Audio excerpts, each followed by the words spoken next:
সামনে কিন্তু রমজান মাস আসতেছে, বর্তমানে শাবান মাস চলতেছে। এখন যদি ফিরে না আসি কবেই বা ফিরে আসব?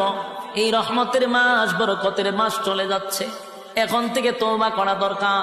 আল্লাহ আপনার হুকুম যা লঙ্ঘন করছি, তাম জিন্দেগির গুনার বোঝা মাথায় লইয়া নজরুলের রহমতের সময় যদি চোখের পানি গুলো ছেড়ে দিয়া কান্দেন আর বলেন, মালিক জীবনের সব গুনার উপরে লজ্জিত, আল্লাহ এতদিন আপনার হুকুম পালন করি নাই, আল্লাহ শয়তানের ওয়াসওয়াসায় পড়ে করছি গো, আপনি মাফ করে দেন।